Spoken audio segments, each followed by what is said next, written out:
तू आहे. हे बघ, तुझ्यासारखा रिकामा वेळ नाहीये माझ्याकडे. मुकाट्याने माझी वाट सोड. अरे जाने मन, अगं मला तुझ्यासोबतच तर प्रेमाच्या 2 गोष्टी करायच्या आहे ना, म्हणून तर तुला इथं बोलवलंय. हा?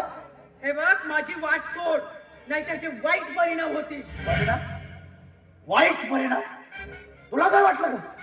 तुला काय वाटलं हा नागेश्वर परिणामाची चिंता करून कुठल्याही गोष्टीत आपलं तोंड घालतो? नाही नाही नाही नाही नाही नाही नाही. पत्रकार शिवानी मॅडम, अहो तुमचा गैरसमज आहे. नागेश्वर म्हणतात मला, नागेश्वर. आणि नागेश्वरने आपल्या मनात एकदा का ठाणलं ना की ही गोष्ट पूर्णत्वास न्यायची, तर मग ती गोष्ट तो पूर्णत्वास नेतोच. काय ना शिवानी मॅडम, तुम्हाला माझ्या धंद्याविषयी वाईट साईट सगळ्या गोष्टी तुमच्या या वर्तमानपत्रात लिहायच्या आहेत नाही का? पण मला सांगा, या जगासमोर तुम्ही माझे सगळे वाईट धंदे तुमच्या पेपर मध्ये लिहिलेत ना, तरीही माझं काहीही वाईट करू शकत नाही. या जनतेवर होणारा अन्याय, अत्याचार मी सहन करू शकत नाही. जनतेच्या प्रश्नांना वाचा फोडणं हेच मी माझं कर्तव्य समजते. हे बघ, कुणासमोर बोलतेस ना, जरा तोंड सांभाळून बोल. मला तुझ्यासारखे कित्येक पत्रकार या नागेश्वरच्या पायावरती लोटांगण घेतात, लोटांगण.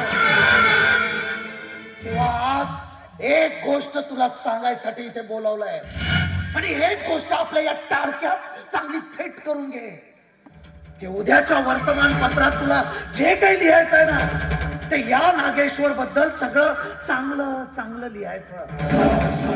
अन्यथा अन्यथा काय करशील तू?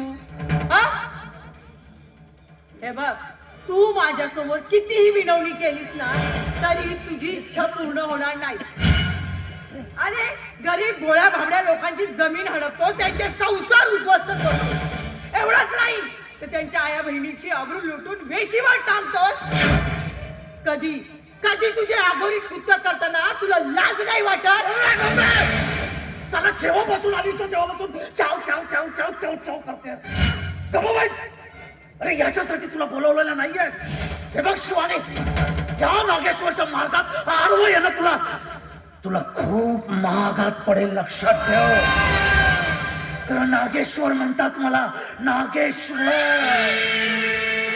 अगं डमरूचा आवाज वाजतो डम डम डम, आणि त्या घोंगराचा आवाज वाजतो छन छन छन. पण जेव्हा हा नागेश्वर वाजतो ना, तेव्हा माणसाच्या आतून आवाज येतो कन कन कन कन कन कन. तेव्हा आपण कोणासमोर बोलतोय आणि काय बोलतोय याचं भान ठेवायचं शिवानी. आणि हो, आज तसाही मी तुला इथून सहजासहजी जाऊ देणार नाहीये. जर तू माझी गोष्ट नाही म्हणलीस ना, तर तुझ्या या रसरसलेल्या जवानीचे असे लचके लचके तोडणार आहे मी. नागेश्वर, माझ्या जवळ येऊ नकोस. मला सांग की उद्याच्या वर्तमानपत्रात तू माझ्याबद्दल चांगलं चांगलं लिहिशील? नाही, ते कधीही होणार नाही.